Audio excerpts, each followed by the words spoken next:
So like this, side. Yeah. 1, 2, 3, side. You sit on me. Oh, you sit on my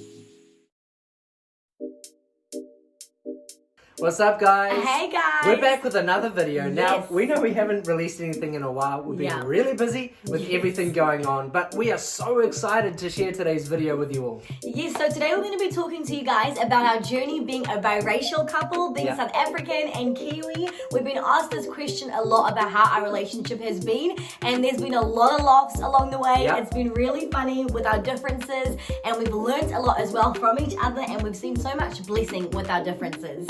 We realised that we called the same thing by different names. That's right. For example, in New Zealand, if you're driving on the road and you have to stop at an intersection, the thing that controls it we call a traffic light. But in South Africa, we call them robots. That's right.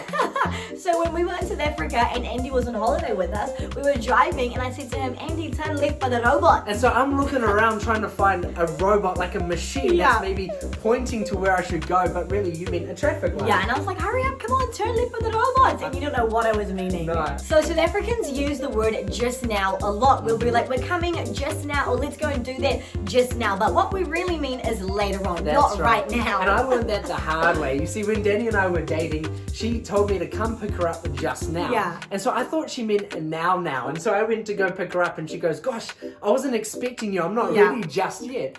And so I learned that just now does not mean just now. Now I remember another time when we were dating, I was telling Danny a very sad story and I can't really remember exactly what it was, but I do remember how you responded. You responded by saying... Yeah, I was like, shame. That's right. And see, in New Zealand, when someone says shame, it's kind of like, haha, shame on you. I felt so bad afterwards. But in South Africa, it's kind of like a sorry. Yeah, it's like, what a shame. Oh, that's so sad. Yeah, and so I was offended in the moment, but I realized that she wasn't being offensive. She was being empathetic. Yeah. So when I moved to New Zealand, guys, and we were going to the pools, my friends said to me, go and get your togs. So I went to go and get my soccer boots because in South Africa, togs means soccer boots. But then later on, I realized they were actually meaning go and get your swimming costume. That's right, because in New Zealand, we call them togs. In South Africa, you call them a swimming costume. Or just costume. Yeah. So in New Zealand, we say we're going to go have a barbecue. But in South Africa, you guys call it? We say, let's have a braai. That's right. Gotta put the boerewors on the braai. Yes, love me some boerewors. So good. And another one is in New Zealand, what we wear on our feet we call sneakers. In South Africa, we call them tackies. That's right. And I learned a very important lesson when I was in South Africa. And that's you never touch the South Africans' tackies. Don't do it. No, even if you get a little bit of dirt on them, your life is over. You're in trouble, okay? They need to stay clean. So in South Africa, out of respect, we call anyone that's older than us or adults auntie and uncle. Even if they're not our family, they're auntie and uncle. That's right. So I remember when we were in South Africa and Danny was introducing me to everyone, she was saying, this is uncle this is auntie that. And I was thinking, gosh, Danny, how many aunties and uncles do you have? But it's never ending in really, South it was just anyone that was older than you, eh? Yeah, and then when I moved to New Zealand and I had to call people older than me by their first name, I was like, I feel so rude doing this. Because you weren't used to it, eh? No. And another thing I learned is that South Africans love to dance, right? Yes, we do. We love to dance for everything. We can be cooking, cleaning, even when we're eating. It's like, hey, go now, yes, hey, where are you going?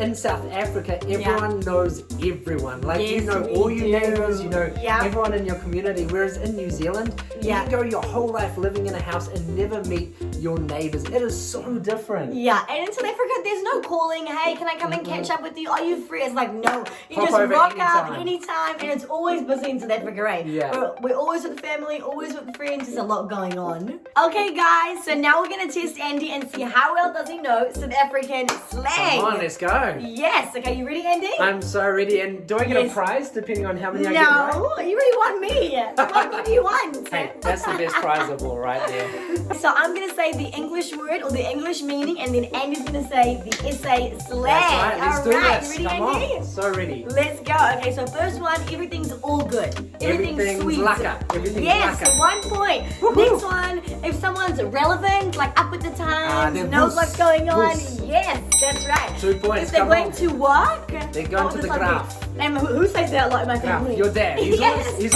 on the you. graph. And then what would you call your girlfriend or someone that you like? Cheery, or you could say Yeah. sticky. Or sticky. No. Nice. And then what would you call your wife as well? Danny. Come on, you know it. No, I know this one. You say my fro. My Yes, nice. With the R, my fro. High five. And then if you shock, like if I'm like, whoa, oh my gosh, that just happened. I know this one.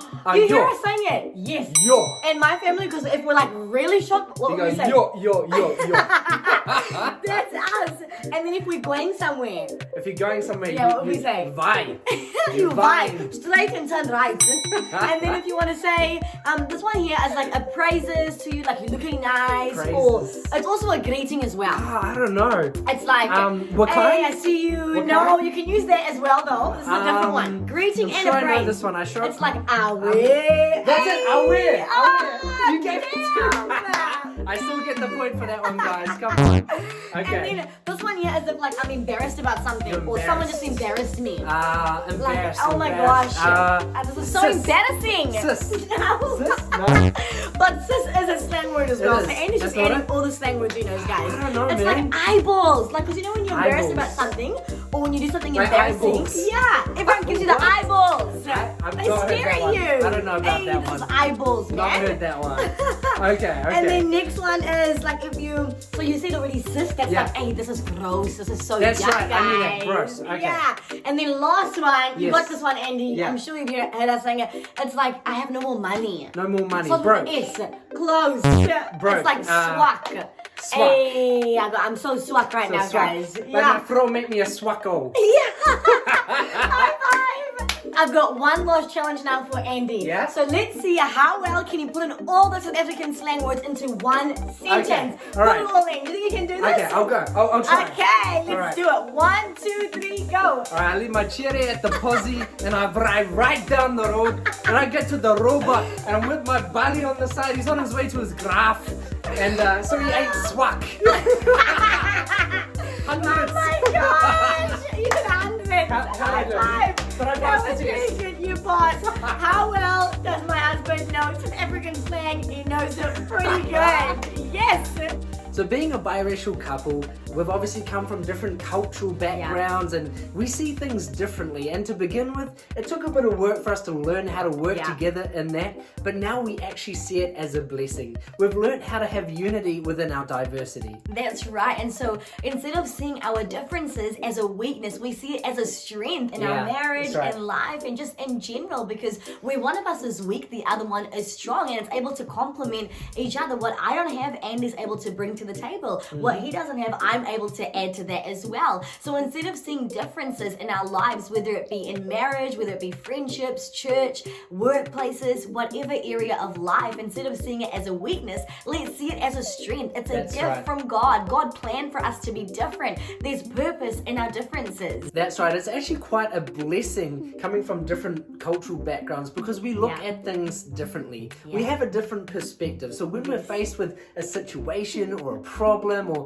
something comes up, we're not just both looking at it in the same way. We're looking at it from different perspectives. That's and right. that means we have a wider scope of understanding, of wisdom to draw from, and we actually get a better outcome. That's right. But even though at times we do clash, I'm like, Andy, what is wrong with you? Why are you thinking that? But then we sit down, we talk about it, we come together as a a team and we look at it together, and then we're able to see that we can come together with something better, something greater, because we're stronger together in our diversity. Yeah. I love what it says as well in Ecclesiastes 4:9. It says, two is better than one, for they help each other succeed. So it's in that verse as well, we can see that whether you come from different cultures, different backgrounds, different views, whatever differences you have, because all of us have some sort of difference in life, but we can come together and see the beauty in our diversity, see it as a strength. So we want to encourage you today, whether you're in a biracial relationship like us, or maybe you work with people who have a different cultural background or think of things differently to you, or just are different to you.